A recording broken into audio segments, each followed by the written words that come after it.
This is going to be the back plate for the LCD 12864 controller. I'm doing this in Blue Filament, as you can see, 1.75.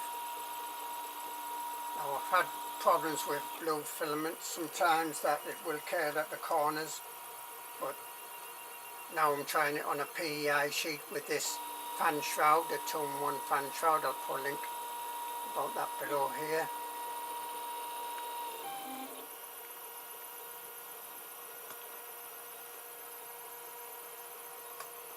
Squishing seems okay.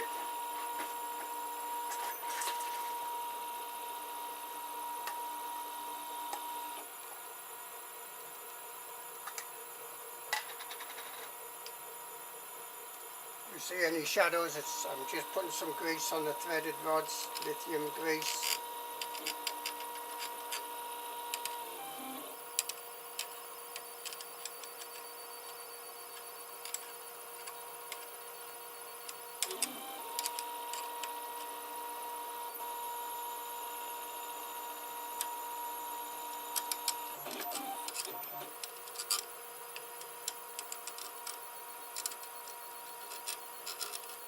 Here I'm using a flat blade of a screwdriver to set and push lithium grease into the threads.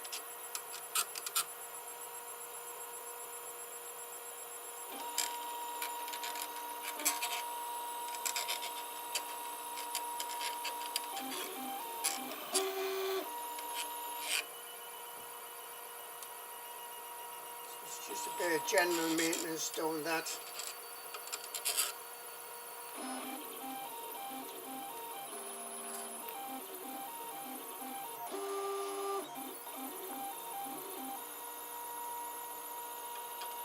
Let's see, I'll try and show you.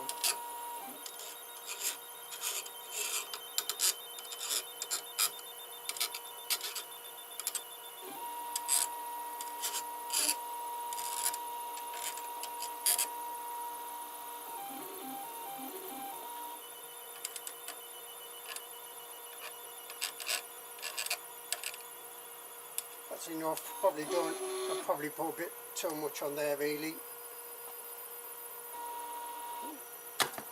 But as the Z carriage goes up, especially at the end of this print, it will get embedded in a bit more, even out a bit more there. So I don't know, you might see there that it's not all that neat. As I say, as the threaded rods go up at the end of this print, it'll all get evened out, and then any excess I can wipe off.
My other LED, big 20-watt LEDs on, see how it knocks the RGB out there. Why, I still don't know. Electronic experts, help me with that one.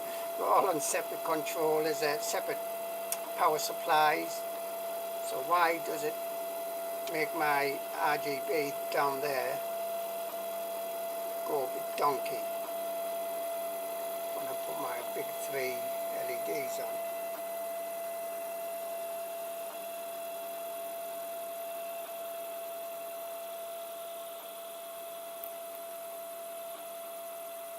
And on blue for a second there, which is an indicator of a poor connection, but the display is showing 200 for the nozzle and the bed is saying 60 for the bed. I need to pour a drop of oil on the smooth rods, but I think I'll wait until after this print before I do that. I don't want any oil going onto the part.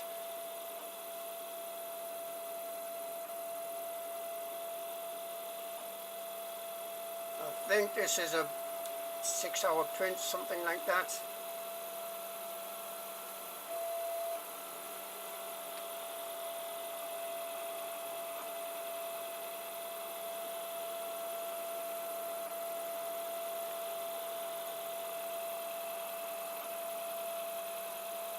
When I've done a blue filament before, I think that was on blue painter's tape, and without this new fan shroud, that it would curl in the corners, sometimes quite bad.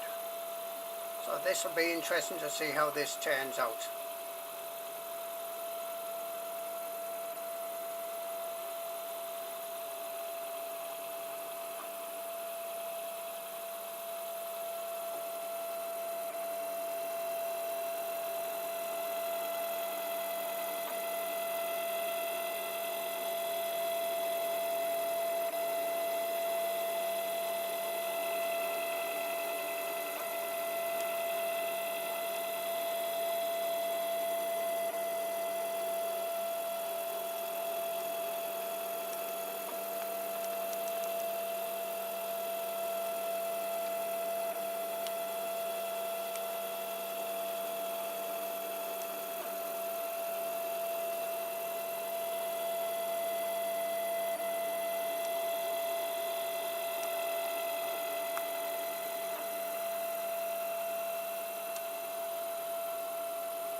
Seems to be going quite well layering that.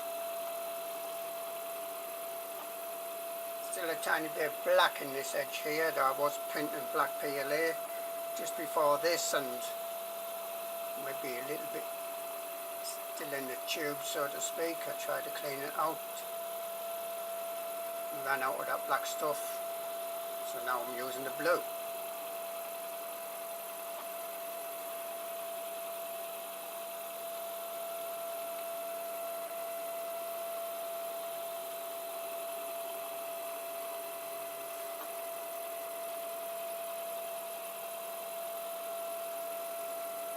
I'm going to put it on the time lapse just now, let this go just a little bit longer.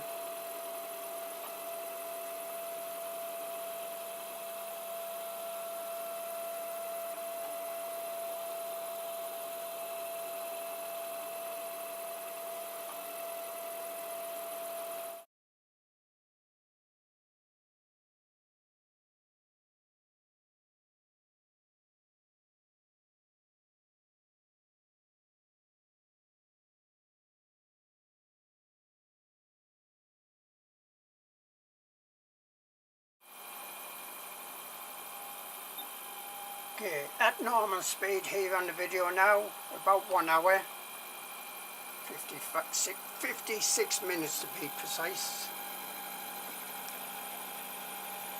There seems to be a little bit of a thin patch just down here. That might be the bumping on the PEI sheet.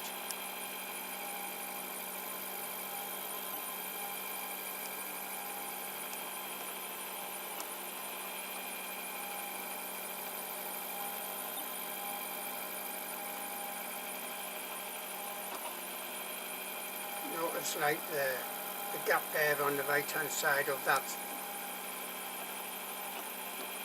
like there's balls will be coming through that hole.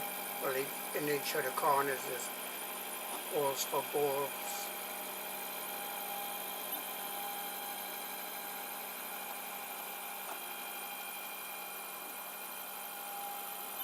So it's almost like down here, down this right hand side, there seems to be part of the model missing. It needs refining in the design, I think.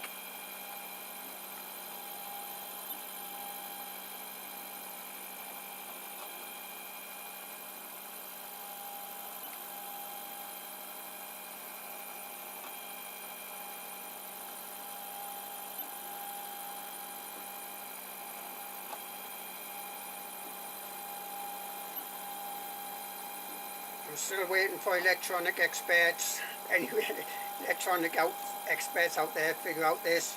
This is an RGB LED, so it will change colours depending on the temperature. I'll put details here. But it should be flashing now on 60 degrees. I'll put details of that here, the different temperatures. But watch what happens. I've got 3 big 20 watt LEDs. These are powered by separate power supplies. Well, a separate power supply from this RGB. Turn one off, turn the other one off, and it starts flashing. That's what it should be doing. It should be flashing because the bed is set to 60 degrees. So 2 of the big 20 watt LEDs on. It can become erratic. Put 2 on, put 3 on. As soon as I put the 3rd LED on, big 20 watt LED, it goes erratic, even though it's on a total separate power supply. Turn them off, and as you see, it starts flashing again, as it should be. That's what it should be doing. It should be flashing red as a warning that the temperature on this heat bed is over 50 degrees, which it is. It's set to 60. So any electronic experts out there, can you figure that out? So it's powered by basically a separate wall wart, an Arduino Nano, that unit there to control that RGB. My big 3 20 watt LEDs are basically going through a separate power supply. That power supply, I think it's 17 volts, but that is boosted up by boost converter to 30 volts for the big 3 LEDs I have. So any electronic experts out there can figure out that one, because it's certainly a puzzle. So far as I can tell, it works absolutely fine, this. If I leave it, well, have my, say I only have one of my big LEDs on, then it works fine. Obviously if I don't have any on. There are also LEDs on this, like printer, LED strips out of 12 volts that also go to the ramps. But the Arduino Nano that controls this RGB here is on its own power supply.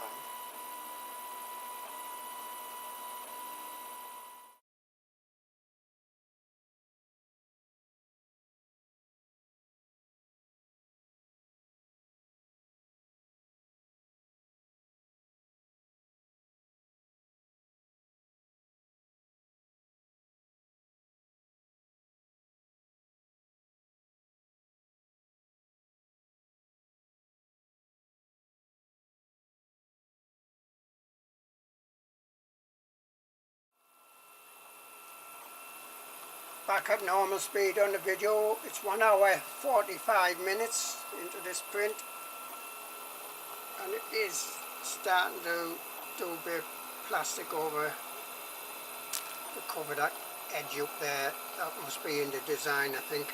I reckon it does have a bit of a curve on, so I think it's partly that. I don't know if I want to change that. Seems to be going okay. A bit too early to tell if it's going to curve or not. See a tiny bit of black plastic there on the right, need that hold. That was the previous colour filament I was doing, black. PLA.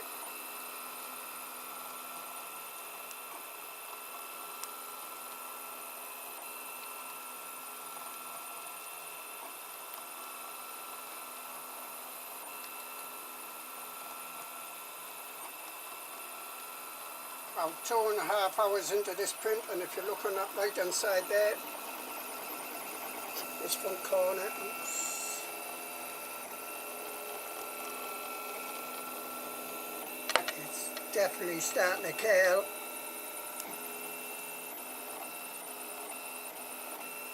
Starting to lift that corner here.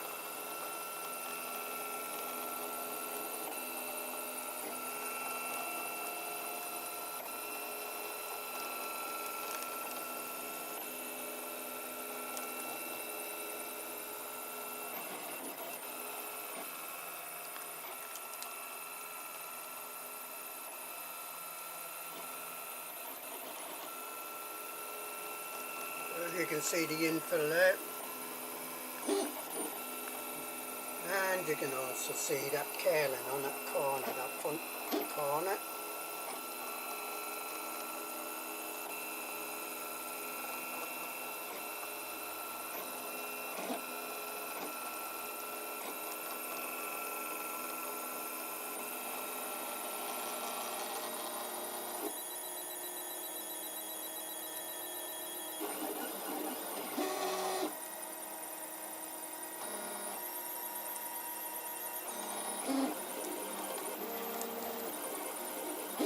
I think it is only this front right hand corner when we're looking at this video that is curling up there. This is a PEI sheet, same settings as I use for black PLA, and black PLA, which is all said to be sometimes a bit iffy because they mix all sorts of stuff in the black PLA. Tends to come out without that curling.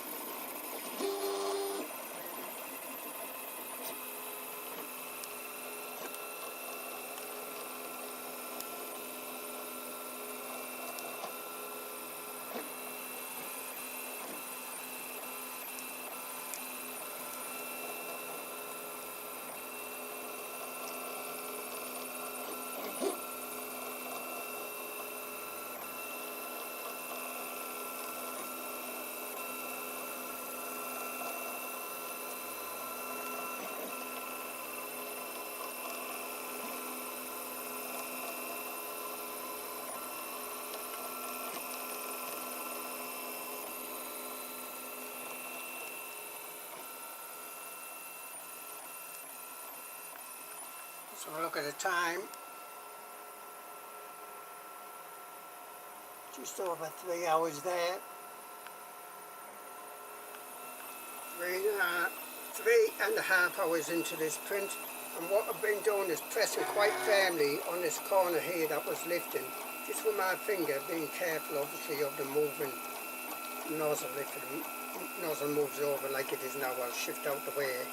Being careful of the heat bed. The heat bed is set to 60. Sorry about any shadows there. And it seems to have flattened it down at least for a while. But I'm expecting that to start lifting again. So I'll just press quite firmly there, just to bend that corner back down if I can. Moving with the bed, getting out the way quite quick if the nozzle's coming anywhere near.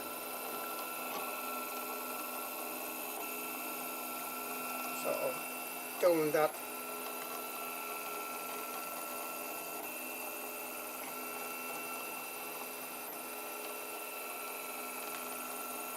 like so. I don't know if that will permanently resolve the issue, I doubt it. Trying to hold it onto the bed for quite a few seconds if I can. Trying to get it to almost re-adhere to the bed, that corner. This is a PEI sheet. The promise of PEI sheets, well, promise of heated beds.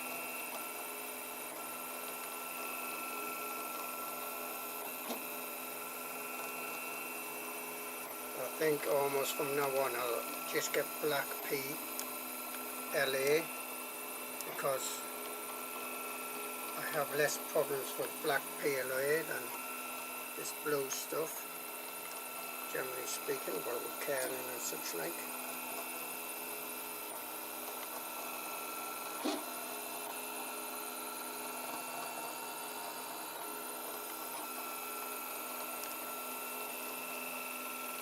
And that is with this fan shroud on, and the fan is turning. Trying to cool the part. I wouldn't say it's a brilliant fan.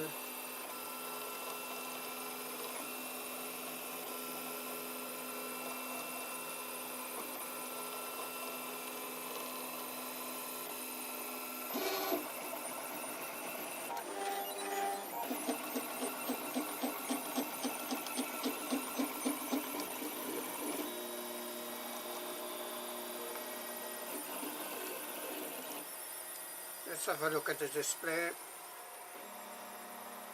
Even though 4 hours there, about halfway through that's suggesting it can only get worse, I think, with this curling.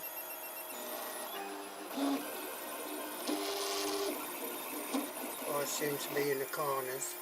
PEI sheet, bed set to 60, nozzle set to 200. Same settings as I do with black PLA. Well, it's done the last part of this print. So look at the time.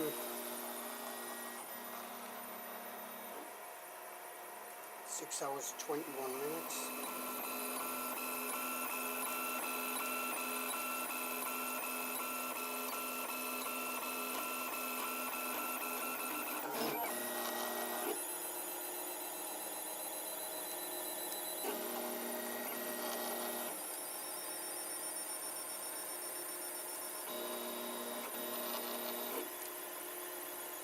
And I said it was getting near the end, and about a minute or so later and it's finished.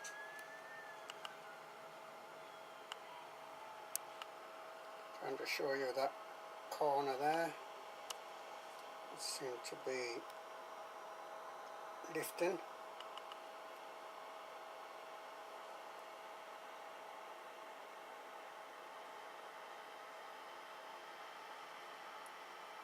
Sometimes it might not be the filament actually when it's lifting, it might be the design that, I wonder, could there be a little bit of a gap under there and it's not like adhering to the bed even, you know, what, 10th of a millimetre or 100th of a millimetre, whatever, might be enough to not get it to stick if that's in the design of the file.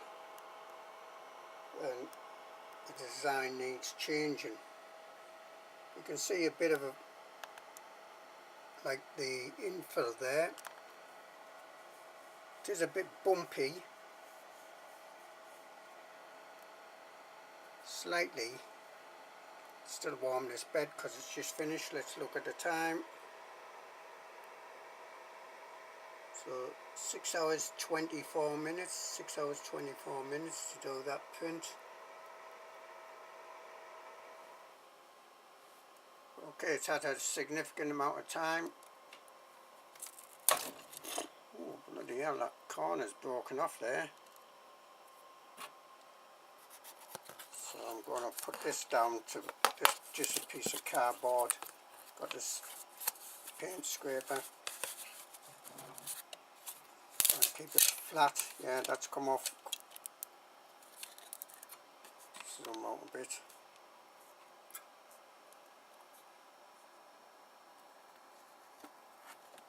Looks like a very good print apart from maybe that corner and that part that's broken off there.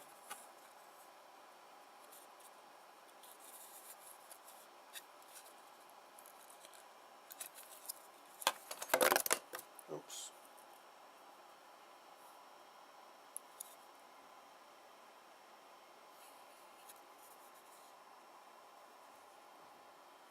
It's because I put some pressure on that. I should have probably just tried the paint scraper, because it being quite thin is nothing to sort of grab hold of and leave on. It's putting all the pressure on that there, but would have thought it'd be stronger than that.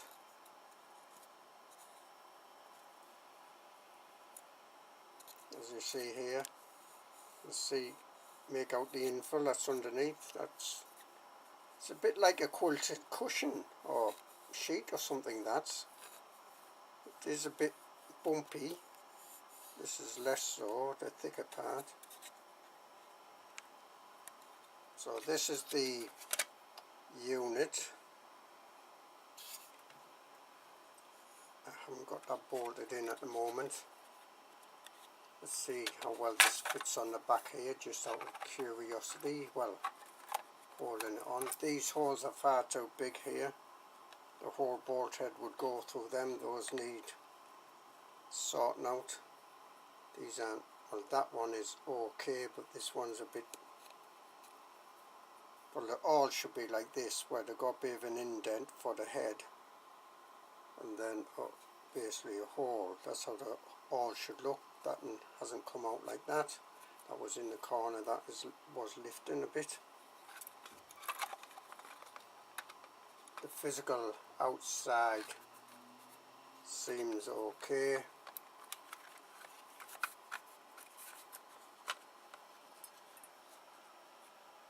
I think that would fit on there quite well, but it's going to need modifications for these holes. Those certainly haven't come out all that well. And checking on that corner in the file, this part here is for the wires.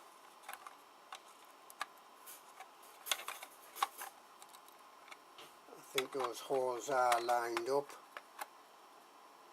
as I would expect. So apart from that lifting and me breaking it when I went to lift it off,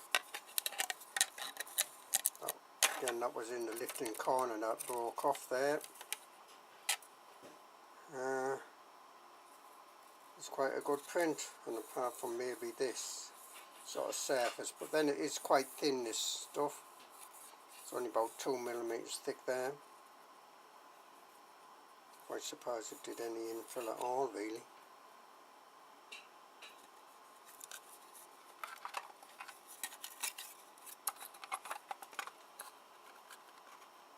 So it's going to have to be sorted out, the design for these holes, etc, etc, and that corner that was lifting and checking.